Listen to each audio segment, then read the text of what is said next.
Hello दोस्तों, मैं आपका नितिन विश्वकर्मा और बुक के रिव्यूज़ काफ़ी अच्छे आ रहे हैं। और कुछ एक आध दो रिव्यूज़ ख़राब आए क्योंकि वो भी मेरी गलती की वजह से। एक मिस्टेक थी बुक में एक वर्ड को लेकर जो मैंने सुधार दी है। और जिनको भी परेशानी थी तो उनको आश्वासन देता हूँ कि आगे परेशानी नहीं होगी। लेकिन मेन मुद्दा ये नहीं, मेन मुद्दा है किताब की चर्चा, क्योंकि काफ़ी दिनों से वीडियोज़ बनी नहीं है और बुक की बात हुई नहीं है। सिर्फ पोस्ट और पेजेस को लेके, स्टोरीज़ को लेके बात हुई है। तो एक्चुअल में हम सभी का अर्थ क्या है और ये किस तरीके से किसी भी लाइफ को इम्पैक्ट करता है या फिर सबकी लाइफ से कैसे जुड़ता है हम सभी।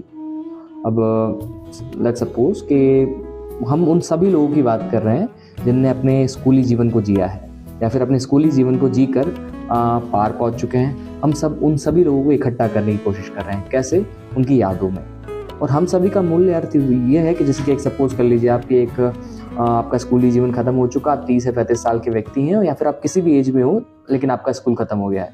लेकिन एट अ मोमेंट जब आप अपने स्कूल लाइफ को याद करते हैं और जो चेहरे आपको नजर आते हैं, वो चेहरे, उन चेहरों को देखकर, उन शरारतों को, उन यादों को देखकर आपके चेहरे पर जो एक स्माइल आती है ना, वो है actual worth of this book. और जो चेहरे आपको नजर आते हैं ना, वो है आपके हम सभी। जैसे मैंने अपने हम सभी पे किताब लिखी है, वैसे ही आप भी अपने हम सभी से इस किताब को जोड़ सकते हैं। और कैसे जोड़ सकते हैं? तो किताब का आखिरी पन्ना ज़रूर देखना। वैसे किताब लगभग लोगों तक पहुंची नहीं है, स्टोरीज देखी गई हैं और बुक ऑनलाइन भी ज़्यादा सेल नहीं हुई है। मेरे पास ही जितने प्रिंट्स थे वो भी मेरे पास से पूरे रिलीज नहीं हुए, लेकिन किताब का आखिरी पन्ना मैंने आप लोगों के लिए छोड़ा है। उस पर लिखना क्या है आपको, वो आप पढ़ लेंगे। उसमें लिखना ये है कि आपको अपने हम सभी के जो आपके चेहरे हैं जिनसे आपको खुशी मिलती है, उनके नाम लिखने हैं। हो सके तो आप उनके पास जाइए, अगर आप उनके पास नहीं जा पा रहे तो उनके नाम लिखिए, उनसे वीडियो शेयर कीजिए, उनसे बात करने की कोशिश कीजिए। लेकिन एक बार मेरे कहने पर अपनी उन पुरानी यादों को फिर से जीजिए।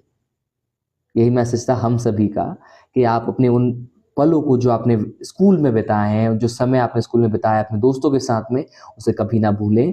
और याद रखें कि कुछ पल थे जहां पर निश्चल प्रभाव से प्रेम किया जाता था, बिना किसी स्वार्थ के।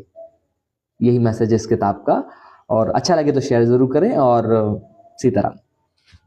और वैसे भी डिस्क्लेमर मैंने डाला हुआ है, जिसे अस्वीकरण हिंदी में कहते हैं। और ये भी किसी भी संस्थान या फिर किसी भी व्यक्ति के व्यक्तिगत जीवन को प्रभाव नहीं डालता है। और अगर किसी को ऐसा लगता है तो क्षमा याचना। सीताराम।